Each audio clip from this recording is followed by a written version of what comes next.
Di dalam manisnya persahabatan selalu ada air mata, canda tawa dan bahagia, karena dari titik inilah dua hati teman menemukan awal ikatannya.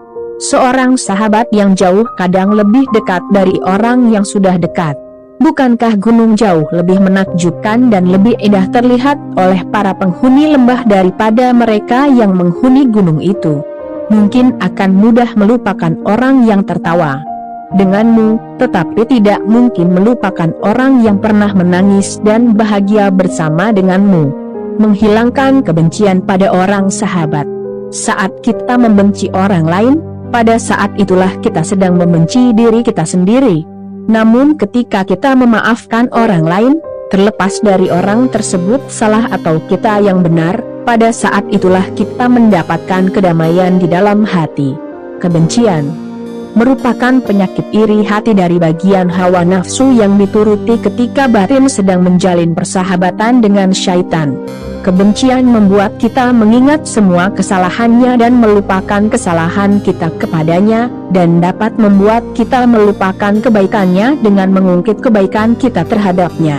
Kebencian kadangkala dipersembahkan dengan rasa tidak suka, mengguncang hingga menjurus kepada fitnah. Kebencian dapat menjadikan kita merasa lebih baik, merasa paling benar hingga mampu merendahkan orang lain. Hati-hati dengan kebencian. Karena kebencian dapat menimbulkan hasut dalam diri, salah satu penyakit iri hati yang tidak suka melihat seseorang memperoleh kenikmatan.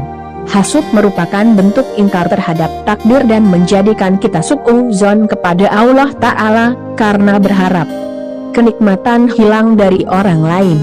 Rasulullah bersabda, janganlah kalian saling dengki, jangan saling menipu, jangan saling membenci, jangan saling membelakangi, dan jangan kalian membeli suatu barang yang akan dibeli orang.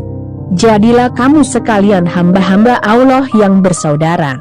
Seorang muslim adalah saudara bagi muslim yang lainnya, tidak layak untuk saling menzalimi, berbohong kepadanya dan acuh kepadanya. Takwa itu ada di sini, beliau sambil menunjuk dadanya 3 kali. Cukuplah seseorang dikatakan jahat jika ia menghina saudaranya sesama muslim.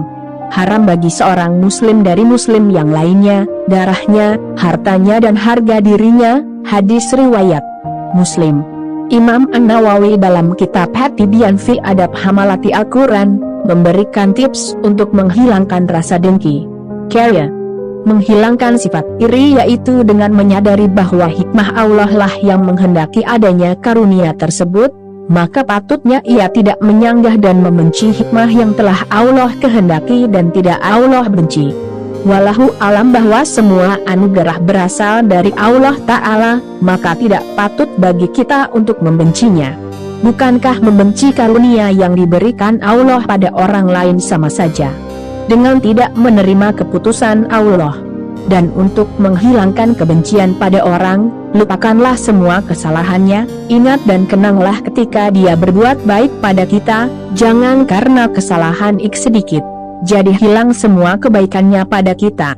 Doakanlah orang kita benci dengan doa-doa kebaikan untuknya, dan juga mintalah pada Allah agar dihilangkan rasa benci itu dalam diri kita. Insya Allah, hati yang benci akan hilang sedikit demi sedikit.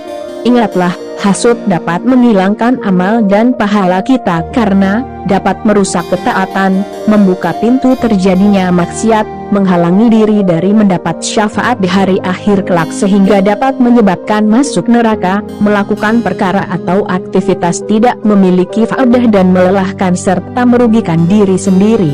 Tidak peduli terhadap hukum syariat, perintah dan larangan Allah Ta'ala. Wallahu alam. Semoga